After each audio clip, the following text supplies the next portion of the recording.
There are so many people nowadays that feel lost, hopeless, directionless, and I think that a big reason for that is because they don't have an underpinning of like what drives them forward. A good word for this is ontology, the idea of sort of the framework by which you live your life. And so today we're going to break down what purpose is, because everyone says like find your purpose, but no one ever explains what the heck it is. We're going to break down what purpose is, how to find it, and then how to plug it into every area of your life so that you can start to feel like you have some direction in your life, feel fulfilled in your life, and move forward. My name is Sean. I'm a mental health coach. I see 40 plus clients a week at this point, and it's kind of weird to say, but I have helped many of those clients find their purpose.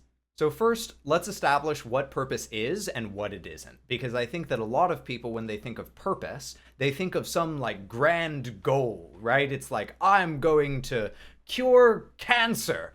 And then what ends up happening, almost inevitably, is that there's this big lofty goal over here, and then there's where you are. And so what ends up happening is that every step that you take toward this goal feels completely insignificant because the goal is so far away. And so it can actually be incredibly demoralizing because you feel like you're just never going to reach it. And so it actually ends up making you more depressed. So I don't like to think of purpose that way. The way that I like to think of purpose is as a system by which you live your life. Coming back to that ontology idea. So the way that I like to think of systems, and the analogy that I often use when I'm working with people, is I say, think about if I were to tell you to save $1 million. You couldn't do it because it's not an action that you can take. But if I were to tell you, set it up so that every time that you get paid, 10% of your paycheck automatically goes into some kind of investment account. That is an action that you could take.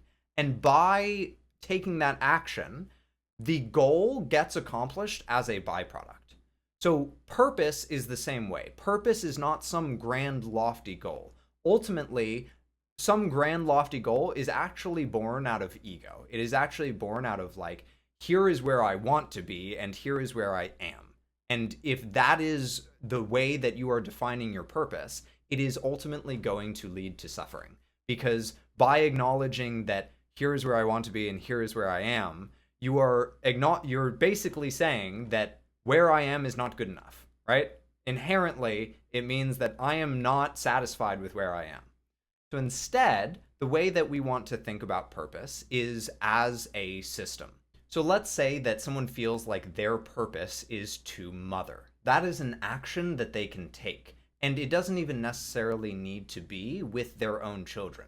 They may mother many people throughout their lives that aren't their own children. But it is something that they can do and something that they can plug into every aspect of their life. So as an example, when you're doing really boring stuff like washing the dishes or cleaning the toilets or, whatever it is, the purpose that underpins that is like, hey, by doing this, I am helping to mother the people that live in my household. And that can help to drive you forward and make it easier to do those things. Now, purpose is actually usually a particular kind of system. It is a system in which you are helping people. Purpose is sort of how you help people, what you sort of want to give to the world. And the reason that I mention this is because a lot of times when I'm talking about purpose with people, they will say, well, I really enjoy helping people. And that's great. That's perfect. That's correct. But then the question is, how do you enjoy helping people? And a lot of times that is more difficult for clients to answer. And so what I want you to think about is I want you to take out a list of paper and I want you to write down all of the ways that feel really sort of good and easy and intuitive to help people.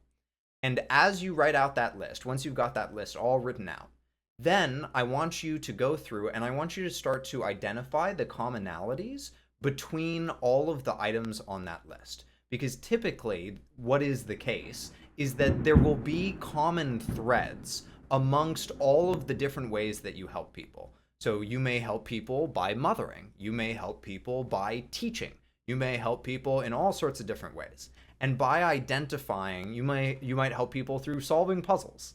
And by identifying those common threads, you can really start to distill down the way that it is that you like to help people. Now, once you've distilled that down, once you've got like, okay, wow, amongst all of the things that how I really like to help people, the one that really stands out is like, every single one of them sort of boils down to, I like to teach.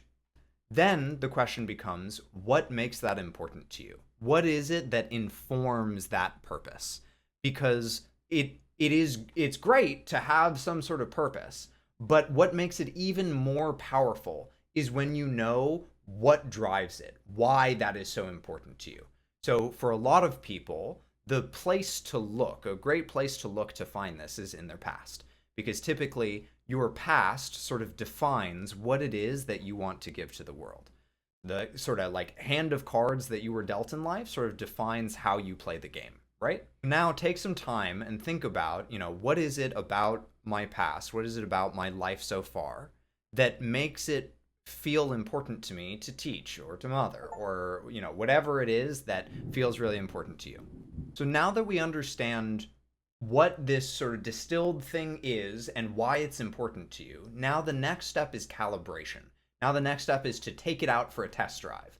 So now what I want you to do is I want you to go out into the world and start to like plug this in to every area of your life that you can think of. So if you really enjoy teaching, practice plugging teaching into every single activity that you do. How is it that teaching can inform washing the dishes? How is it that teaching can inform doing the laundry? All of these different aspects of your life, talking to your friends, whatever it is. How can teaching inform every single aspect of that?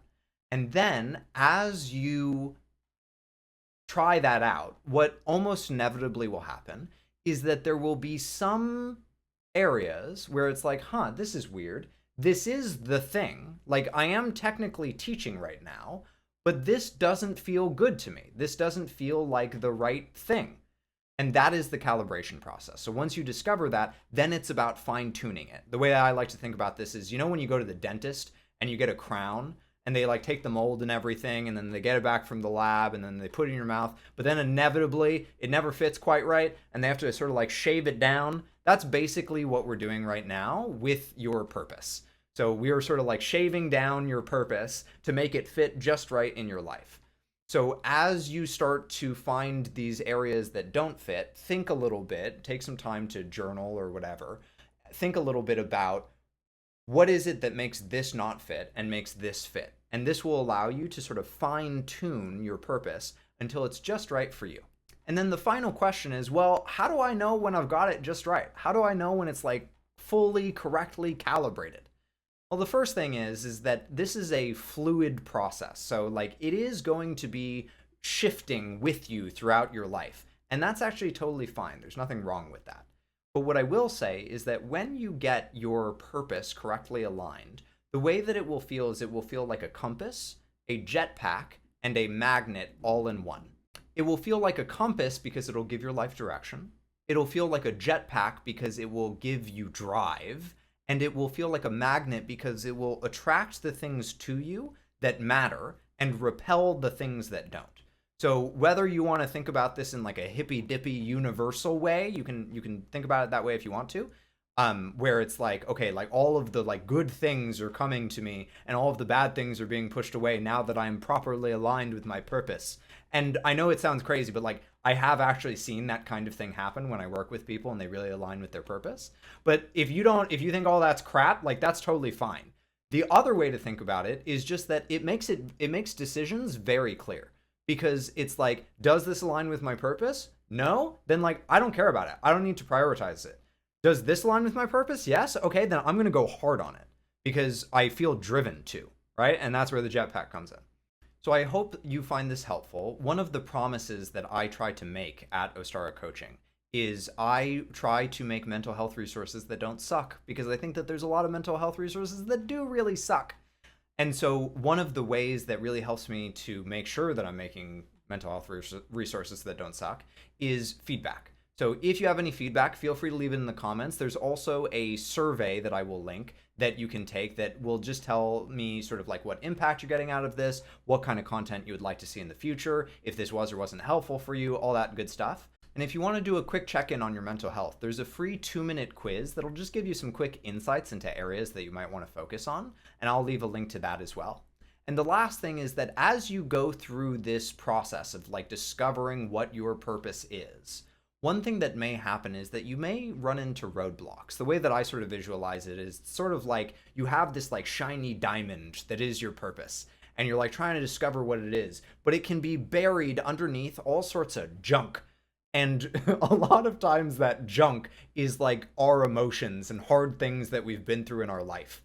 And in order to process that stuff, it's good to have some tools. So either in the description or somewhere on the video, depending on where you're watching this, there will be something that pops up or that you can click or whatever, that is a video that is all about how to process your emotions, so that as you work to discover this thing, you can also work to like take all of the debris off of it. So hope you enjoyed this video. Have a great day, and I'll see you next time. Bye!